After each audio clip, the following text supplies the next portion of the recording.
Hi, this is Tom Jacobs from tdjacobs.com and also healingsuicide.com. And I'm an evolutionary astrologer, also an energy worker and a channel. And at tdjacobs.com, you'll find all kinds of resources for all kinds of consciousness expanding and healing activities. One of the things I've been working on for quite a while is a bunch of stuff about Lilith. If you're familiar with astrology and you've seen my Lilith videos, you know that I use the true black moon Lilith or the osculating apogee, not the mean position, but I do use it in charts constantly. And my Lilith Healing the Wild book is an astrology book, 2/3 of it is, and the other part's on essays on society and mythology and psychology and how to live the archetype in healthy ways. And I have the True Black Moon Lilith Natal Report. All those are available at tdjacobs.com. But I had intended some time ago to do a 4-day healing intensive on Lilith issues for a small group of people. I've done this with Pluto healing issues. I've done 2 of those and another one in September coming up. And also family contracts called Family and the Conspiracy of Love. I've done 2 of those. And I love this small laboratory environment of 5 or 6 people where they come to where I am and I create an environment and we do channeling and energy work and talk astrology and soul and do a lot of channeling for them to help them heal different issues and kind of get calibrated to a more healthier, place to be around whatever topic it is. And I wanted to do this with Lilith, and I kept having blocks to it, meaning I was scheduling it. I had graphics, I had course dates, I had a location, I had everything set. I was working on the outline, and then I completed the outline, and the whole time it felt like it wasn't going to happen. And I ended up having this, so I kept asking my guides, my spirit guides, for the reason, because I felt in my heart I really needed to do it. And eventually, I guess it was early February, 2 months before it was scheduled, I got clarity. I got an answer. And the answer was, you need to have this be a different format. And so the advice was to develop a home study course so that people could work on their own pace at home on their own. And it makes total sense because living healthy Lilith stories involves this individuation process, which is deeply personal. It's about you and your body, your emotions, your energy field, your consciousness. It's about you. And so I realized that while I could gather people together and do energy work on Lilith issues, it wasn't the best format, so it wasn't going to happen. So I will continue to do 4-day healing intensives of different kinds, and I love doing them. They're kind of one of my favorite things to do in the work that I do, because there's so much chance for clearing out old garbage. But anyway, this video today is announcing the Lilith Home Study course, which is called Loving Lilith, An End to Shame. And I'm super excited about this. So it's mostly channeled. Over 80% of the 50,000 words are channeled from Ascended Master Djehuty, spelled Djehuty. That's his Chem, or we would say ancient Egyptian name, also known as Hermes. Yes, that Hermes. Thoth. Yes, that Thoth. Saint Germain. Yes, that's Saint Germain. And Merlin. Yes, that Merlin. He's all over the earth and mythologized in all kinds of cultures. And he hangs around as an Ascended Master. His job, all Ascended Masters have particular jobs. His is to help us evolve no matter what we need. So he's a teacher and a translator. And so when I ask him questions, or I like to say now he, she, it, because he presents with this kind of masculine energy, but it's not gendered. It's just a strong, willful energy. So Djehuty, and he's depicted as male, but whatever. Anyway, so I like to say he, she, it, but if I say he, same deal. Over the years, I've asked a bunch of questions, and some of those things have turned into books. So this is kind of the length of a channeled book, but it's organized into 9 modules with questions for reflection and journaling. And then there are 4 channel meditations that total almost 2 hours to use ad hoc or at will whenever you're using the course. So it is kind of a solitary process. And the point of it is that you begin to make peace with the reality of patriarchal imbalance between masculine and feminine. Like when you read the Lilith book and read the Lilith Natal Report, you're getting one angle on this. But this healing course is to take you deeply into the hows and whys of the patriarchy including a bunch of things that are difficult to talk about and read about, including violence against women, sexual violence, including control issues, including shaming everything that is not of the mind. So some of these are difficult topics. It's not, a walk in the park. I literally can't count. I was going to say can't tell you how many, but I can't count how many times I burst into tears when I was channeling this thing for 4 months.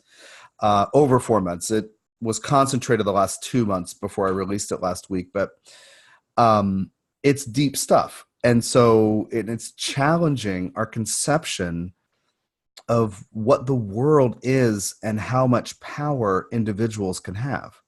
So in 9 modules, there's an introduction from me and then from Djehuty, but then in 9 modules, which I'll read you the module list here in a minute, it goes through the context we're in, why we shame Lilith, and then a bunch of stuff, and then how to build healthy stories as Lilith in our day-to-day lives, essentially how to become empowered as Lilith figures. Now, the idea, I'll read the modules here in a second, but the idea is that, maybe you do a module a week at most. They're designed to, they could be 3,000 to 4,500 words or something. It's not terribly long, but it wouldn't be something that you would do every day because in many people, it will stir some deeper things. So maybe some of the modules bring up some, difficult things in this person, but not that person. So maybe person A takes longer. It's basically, there's no timing. There's no timeline associated with it. It's important for you to honor your own pace. Again, that is a Lilith teaching as we described in the course. So, 9 modules, maybe it takes you at minimum a little over 2 months. You might run through some of them more quickly and then some of them slowly. You might get halfway through it and feel like, whoa, I need to take 6 months off from this. All of that is fine. But the point is that you have this material to work through, to change your consciousness, and then to learn more about healthy living Lilith stories as in healthy ways with self-respect. So I'm going to read you the module list and just give you a little bit of an overview on each of these things. And I will tell you also, I did a 4 or 5 part audio diary on SoundCloud. So if you look me up, Tom Jacobs Astrology on SoundCloud.com, it's a free audio site. A lot of people use it for music, but I'm old, so I put up my astrology teaching stuff. So anyway, Dear Diary, Loving Lilith. And I talk about my own process and what kind of, really affected me in the text and how it was going and what it was like. Kind of like a backstage pass, Dear Diary. Anyway, so there's a different set of pieces of info, different set of informations on that audio. So there's an introduction, like I said, from me, and I'm just talking about a little bit where my work with Lilith comes from. And then from Djehuty, where he describes who he is, and then how to understand the structure and point of the course. And then module 1 is called An End to Shame, which is the subtitle of the whole course. And I was concerned a little bit about having that subtitle in case somebody who doesn't identify as shamed about Lilith would be steered away from it, but might really benefit from it. But I realized that as a culture, that's where we are. Every Lilith person needs to unplug from the culture's shaming tendencies of all that is feminine, including women, including whatever is natural, including whatever is instinctive. Those are Lilith ideas. So An End to Shame, our departure point, he starts off with, is asking you to cease being willing to be shamed or carry shame. So that's where the course starts. It's pretty powerful. Module 2, Lilith and the Myth of the Patriarchy. One of the things he says is, the reason that you think Lilith is or should be a demon is because you've heard a story about Lilith, a myth, right, mythology, told from within the narrow confines of the myth of the patriarchy. So then he tells the myth of the patriarchy, as if patriarchal people would tell their kids this story. Once upon a time, we couldn't control our lives and everything was terrible and the earth was so dangerous, but we took over and we let our minds, and it's kind of like mythology. It sounds like a little bit like a fairy tale. So then he tells the story of Lilith more involved once you understand the context of the patriarchal culture we've been living in for about 6,000 years. Now, some people, when I've used the word patriarchy or, adjective patriarchal, they kind of think I'm being a conspiracy theorist and that I'm stay away from this guy because he's got some crazy ideas. Patriarchy is a social system, a philosophy that emphasizes the mind-based perspectives of directing, controlling, shaping, elevates masculine principles, whether, gender aside, sexual orientation, gender identity aside, all these things aside, it emphasizes doing and accomplishing versus being and sensing and feeling, which are feminine principles. So anyway, it's a philosophical system that has become, the basis on which we've been living in this world for thousands of years. Module 3 is the world is a history of traditions, challenging Lilith people, you, dear reader, to think of the world as a set of groups of people who are operating according to their beliefs and consider these patriarchal beliefs. Again, this myth of the patriarchy. Lilith individuals sometimes feel powerless and feel they must isolate themselves because of what's going on in the world or the groups of people, right? The groups of family, the groups.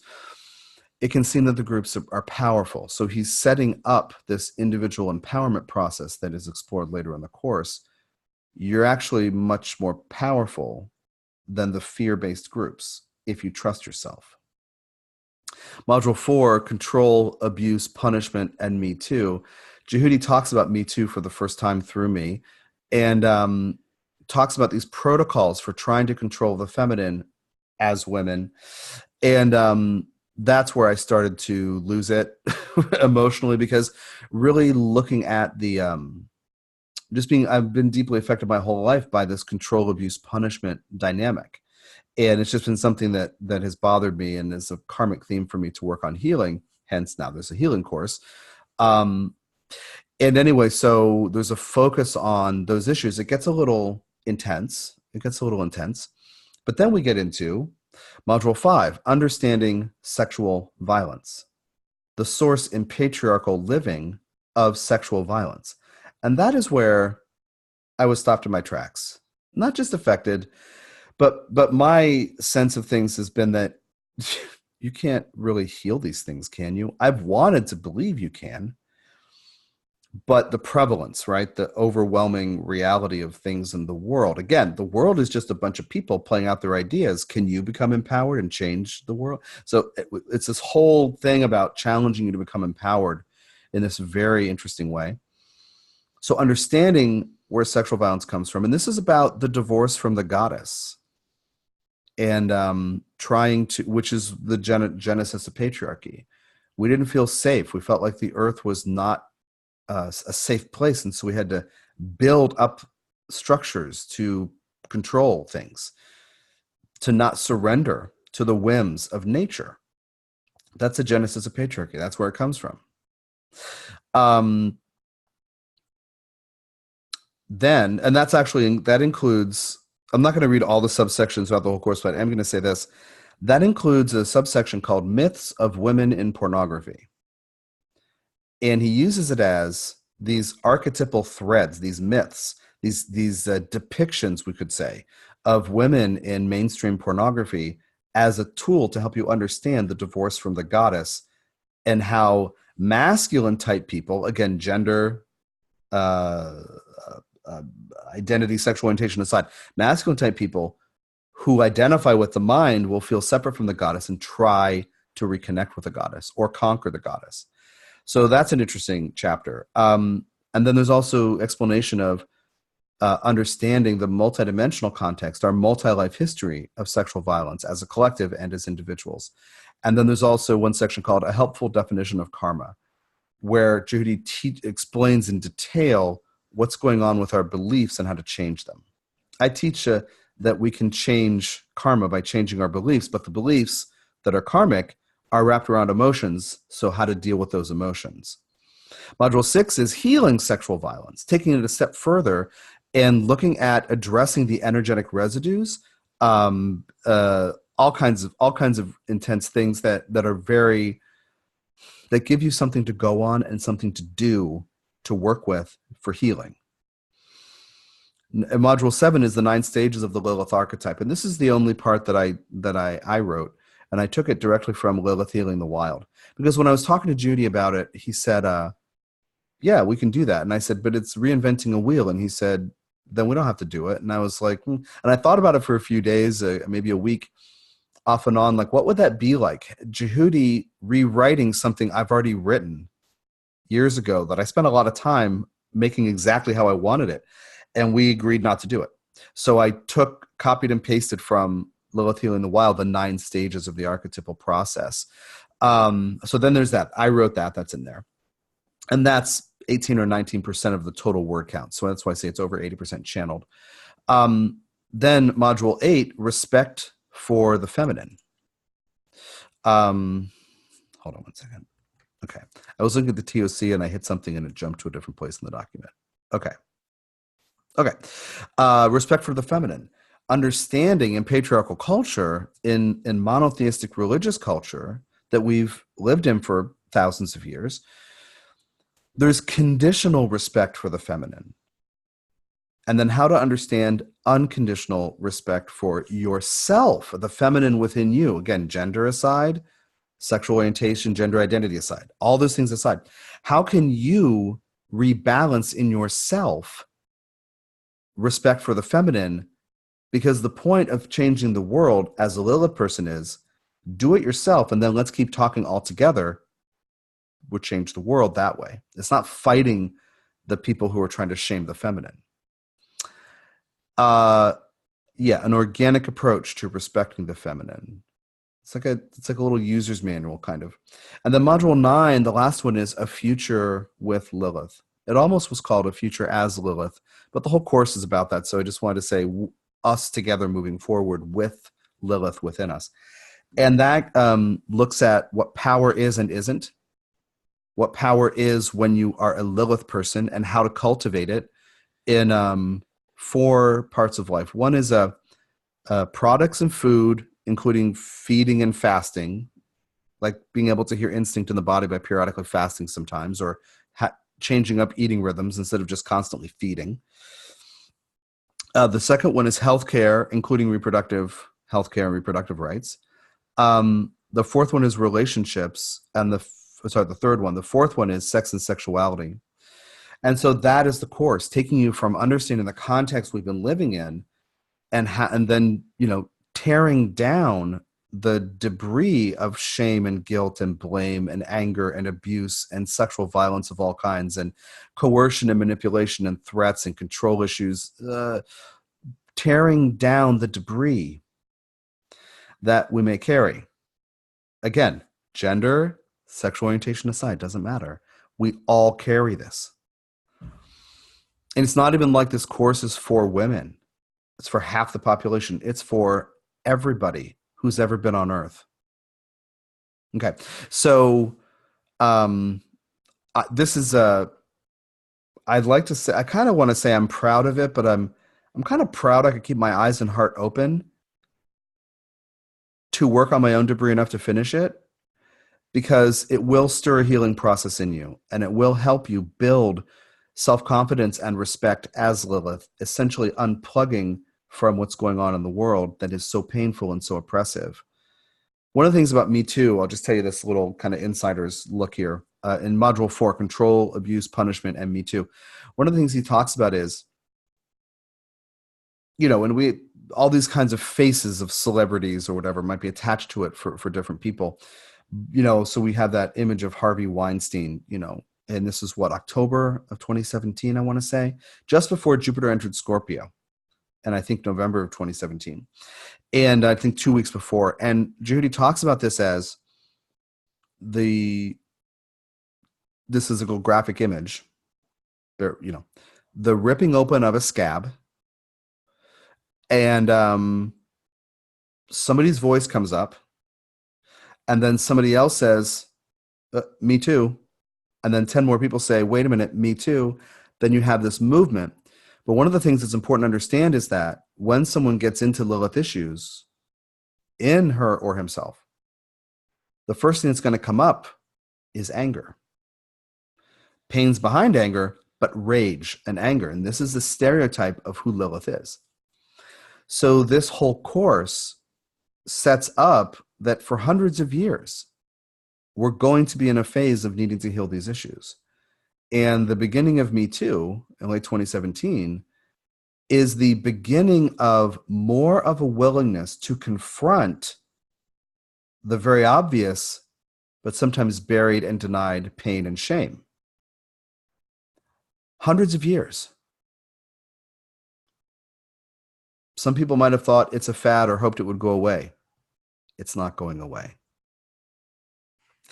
And that's the good news, because finally,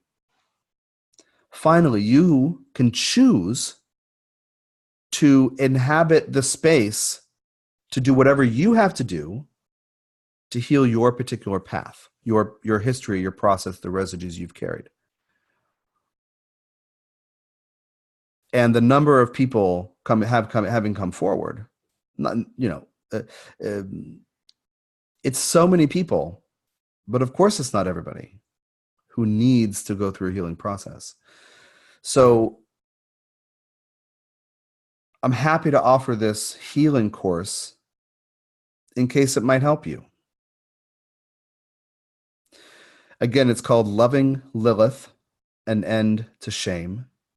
And so tearing down the history of the patriarchy within your own heart and consciousness and body and cells and your karmic memories, and then building in a day-to-day fashion, ongoingly for the rest of your life, self-respect as Lilith. So again, it's about 51,000 words in 9 modules with questions for reflection and journaling to stir the process and help you give voice to parts of you and work some things out. And also 4 channeled meditations, which total, I think, 113 minutes, so under 2 hours. Check that out at tdjacobs.com. And otherwise, Lilith Healing the Wild, the book, and the Black Moon Lilith Natal Report. Thanks for your time and attention. And wherever you are in your process, good luck to you. And let me know through tdjacobs.com if I can be of service in any way.